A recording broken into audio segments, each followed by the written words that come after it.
자, 여러분 안녕하세요. 목동 C사이트 학원 가천대 논술국어 서상영 강사입니다. 먼저 가천대 국어 출제 방향과 대비법을 좀 정확하게 아셔야 공부를 할 수 있겠죠?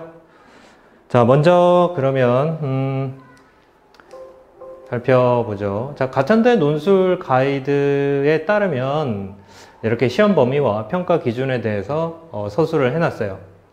자, 시험 범위는 1학년 국어 범위와 그 다음에 선택 과목, 이거 공통 과목이죠. 공통 과목과 선택 과목, 문학과 독서, 화법, 작문, 언어 이렇게 출제 범위가 되어 있습니다. 그런데 대체로가 아니죠. 100% 문학과 독서 중심으로 나오고 있는데 화법과 작문은 작년 2022년 기출문제를 봤을 때는 한 2문제 정도 출제가 되었습니다. 그래서 학생들이 이 화법과 작문 선택에 따라서 좀 유불리가 있지 않을까라고 걱정을 하시는데 크게 걱정하실 필요는 없을 것 같아요.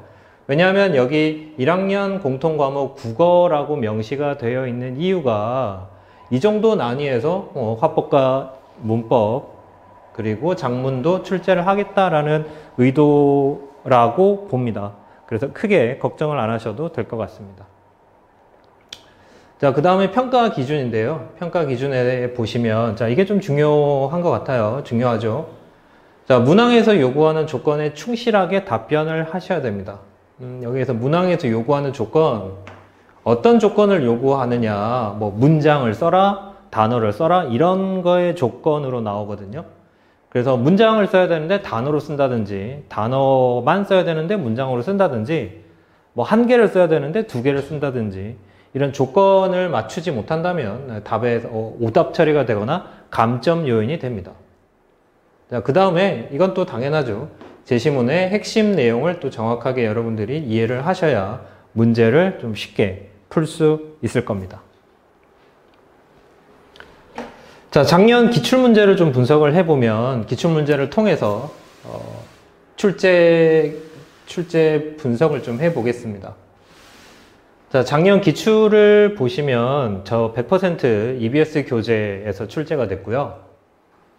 자, 문제 유형은요, 정답이 있는 단답형이 나오고요. 또 한두 줄 정도 쓰는 문장, 한 문장 정도, 한두 줄 정도의 한 문장 정도 쓰는 이 정도 쓰기가 나왔습니다. 그래서 이 약술형 논술, 일명 약술형 논술, 가천대에서 실시하는 이 논술 고사는 일반적인 논술고사, 뭐 복잡한 논리와 긴 지문을 해결해야 하는 그런 일반적인 논술과 달리 핵심어만 정확하게 여러분들이 제시를 한다면 충분히 점수도 받을 수 있고 또 여러분들이 원하는 답에서 원하는 문제가 원하는 답을 쓰실 수가 있습니다. 자, 그 다음 난이도인데요. 자, 시험 난이도는, 형성평가, 즉, 중간고사나 기말고사의 난이도 정도를 보입니다. 자, 그리고 기존의 적성고사와 작년 기출문제를 좀 분석을 해보면, 지문 난이도는 EBS 지문 중에서 중간에서 중상 정도, 굉장히 어려운 지문은 출제하진 않았고요. 그 다음에 문제 봤을 때는 지문의 난이도는 중상 정도 되고요. 출제된 문제 구성을 좀 보면 출제 난이도는 하상에서 중 정도 이렇게 출제가 되었습니다. 기존의 적성고사도 그렇고 작년 기출문제를 분석해봐도 이 정도의 난이도를 갖추고 있음을 알 수 있습니다.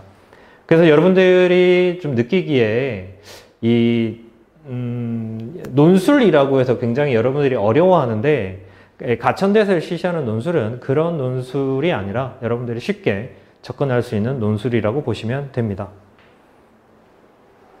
자, 그렇다면 합격을 위한 학습법은 어떤 식으로 해야 되느냐? 자, 이거를 좀 설명을 드리도록 하죠. 자, 국어는 우리가 일반적으로 도구 과목이라고 하죠. 물론 문학을 우리가 도구 과목이라고는 하진 않고요. 국어만 봤을 때 우리가 도구 과목이라고 하는데 그 의미는 이제 다른 과목을 공부하기 위한 하나의 도구, 하나의 수단이라는 거죠. 그렇잖아요, 여러분. 자, 국어를 잘 못하면 뭐 사회라든지 윤리라든지 특히 뭐 과학 이런 것들도 좀 이해하기가 힘든 경우가 있죠. 그래서 우리가 도구 과목이라고 부르고요. 이 전략 과목이라고 부르는 것은 가천대 시험, 가천대 합격을 생각해 보신다면요.